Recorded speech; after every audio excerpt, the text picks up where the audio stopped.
I laughed. I cried some more. I raged.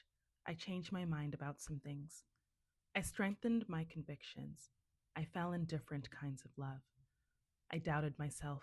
I raged. I cried. I found grace and support in unexpected pockets. I experimented. I challenged. I tried. I shriveled. I bloomed. I asked myself, what is excellence? I defined it for myself. I detached. I found connection. I rode waves.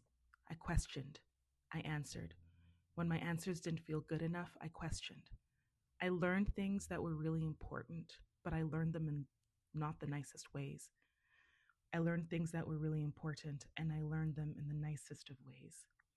I got clear about the distinction between channeling and performing. I reluctantly released some big ideas about how things need to look in my future and my present. I hugged 8-year-old me. I let my friends back in. I recalibrated. I got terribly confused. I decided that I was done with certain people. I decided that some people were never getting rid of me. I adjusted. I recalibrated. I failed to write when I wanted to. I wrote and wrote when I wasn't trying. I started a YouTube channel. What? I re examined my complicated relationship with classical European work. I made it my own, or at least I started to. I got ideas. I decided that Shakespeare was not half bad. I asked for more. I felt lonely and hollow in that asking. I withdrew my hands when I felt exhausted and was surprised to find them pulled back out of my pockets, with the perfect thing placed right in the center of my palm, assuring me that my asking is necessary. Beautiful, natural, yet novel, yet not. I was told what to do when I hated it. I was told what to do when I loved it. From the right people, I needed it. I remembered I have a family. I remembered so much that the only logical thing to do is move forward.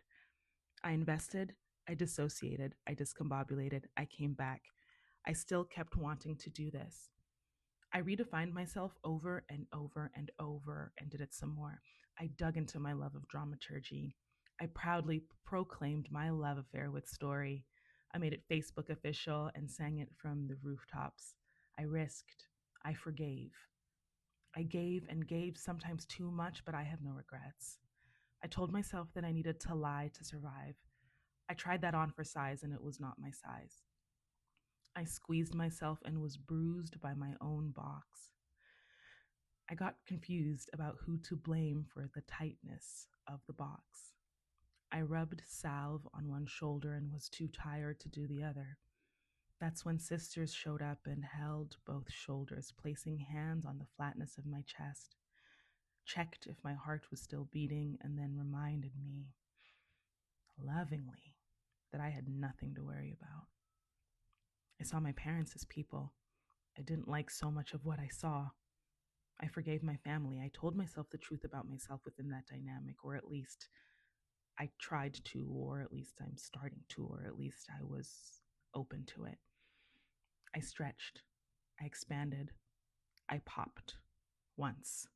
A big little explosion. I thought, I must be on the ceiling, on the floor, and on the walls.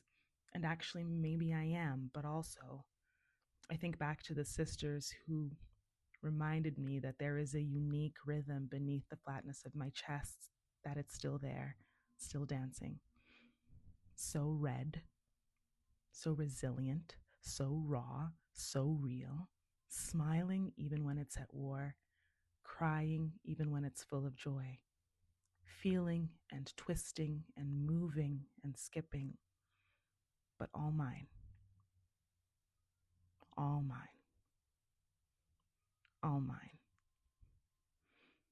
This poem is called I'm Not Sure What to Call This Poem.